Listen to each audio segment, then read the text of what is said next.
Welcome back everybody to another day here at Reachin Reverie. My name is Alex and thank you for choosing this video to watch today. So today we do have a cold front coming in. It actually comes out a little bit more clear on the camera, but in person it looks pretty dusty.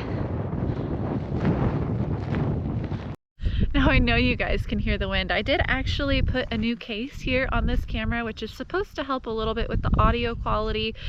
So I'm hoping that'll block out a little bit of the wind, because a lot of my filming is here on the property where we do have high winds on the regular. So I'm hoping that this will help just a little bit. But man, isn't that just gorgeous? Those clouds and the way that they're framing that mountain over there. Man, that looks beautiful. But then even in here, this pass is super hazy and it's all dusty in here. We've had some extremely high winds over the past couple days leading up to this cold front. Hey girls! I'm actually surprised y'all guys are outside. They have been hanging out primarily in their coop the past couple days with how windy it's been. Y'all just think I'm giving you treats. Y'all must have heard me talking and came out. Yeah. So interestingly enough, we have had these girls here in their new home for about a week now, and a couple of times already I have let them out to free range, and I think because this area is still really new and unfamiliar to them, and they know me and recognize me, and I think they kind of see me as like a rooster figure, because if I get really close to them they'll squat, which is like a submissive thing that they do to roosters to allow like a rooster to mount them.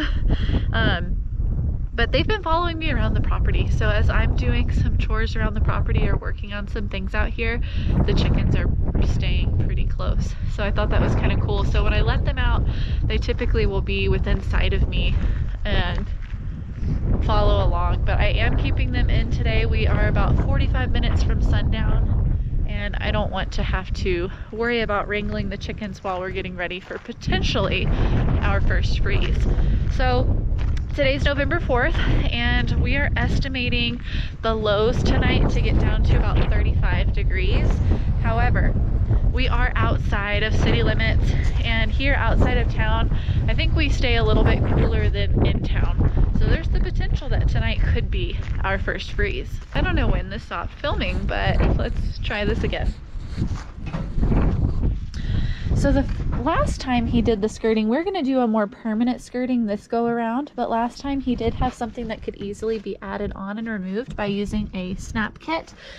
And he took an old pop-up pool that he repurposed into skirting by cutting out the flooring, and then he split the siding and stretched it all out and cut it to size, and he was able to use the snap kit to install it along the side. And then to weigh down the bottom so that the pool material wouldn't flap around in the wind is he ran a sucker rod through the bottom of it to help keep it weighted down. And this upcycled pool lasted 10 years for him, and it was something that was movable. He could unsnap it, close up the RV, get on where he's moving to, open it back up and snap it back on, and was able to recycle that material. Now most pop-up pools only last a few years before you end up having to get rid of them because of little pinholes in the bottom or leaks that show up. So being able to use this pool material as siding worked really well for Josh when he had this as a mobile RV. But now that this RV structure is going to be here permanently, or at least semi-permanently, we are getting together a more permanent solution to the skirting. So what Josh is doing here is he's using sea purling, which is a steel as the base to help be a termite preventative, and the wood that he's using on the framing is treated, which is also a termite deterrent, at least while the treated wood is still hydrated with the treatment. And so that should last several years before termites try to get into it. And then what we're going to do here is on one side, we're going to install 1.5 inch foam, the same foam that we're using on the siding of the house as an insulative barrier. We're going to put in a little bit of extra framing lumber in here, and then the outside is going to be upcycled metal roofing tin that we were able to score from a friend and buy at a reduced price. You know us, always trying to be cost effective, we did go and get this material at a reduced price. So the metal he is going to install on here, he's actually going to cut it longer so that it layers a little bit over and overlaps to help prevent any gaps in there and really seal this in for good insulation. And then the top, we do plan on putting some kind of barrier, potentially like a pool noodle, to help keep the top looking nice and to prevent it from scratching up against the RV. So he's doing a great job. He's almost to the final side. He's worked his way around, and then we'll come back with the insulation and the metal, and we'll have to show you guys that finish. The other project that Josh has been working on is getting our water closet renovated and improved.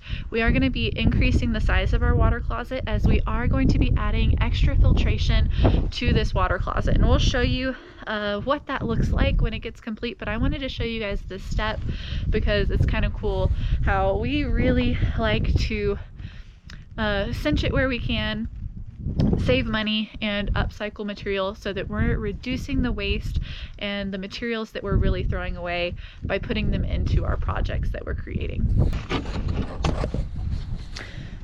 So over here you have our original water closet where the water comes from our rainwater catchment system, and it actually does come underground through a trench over here, and it comes up into this water closet system, and the water will go through a filter. We have I think it's like 5 micron and 10 micron. I'll have to get Josh to check me on this one, but it goes through a filter to prevent debris from getting into our water, and then it comes through a pump that's going to pump the water out. And the water pump can either go down in there to the RV, to the shop, or it can come out of the spout that we have here on the side. And so what we're going to be doing is we're adding an extension to this water closet. We're going to build a bigger water closet where we're going to have more filtration so that we can actually make our rainwater catchment and the water that we haul from a local well potable and drinkable. Right now we are using the water to shower in, and then we'll use the water if we boil it for things like cooking. But other than that, at this point, we are not drinking the water straight out of the sink. So we have been hauling our drinking water to the property. Hopefully, with this expansion on our water closet and adding more filtration, we can do all the things with our water without having to worry. So once this is complete, we will be running a water sample and testing our water first before we start drinking it, and we'll have to share those results with you as well. But Josh wanted me to show you guys this before he adds the concrete. Tomorrow he is going to be pouring concrete into these forms that he's created, and instead of adding like rebar or wire into the bottom of this, we were able to add scrap material that otherwise would have gone into the trash. So these are cut off pieces of metal from projects we've done around the homestead, such as when we put the roof on to our shop and on our chicken coop. And then we also have some metal ties that we got when we had lumber and other project materials brought over here and delivered.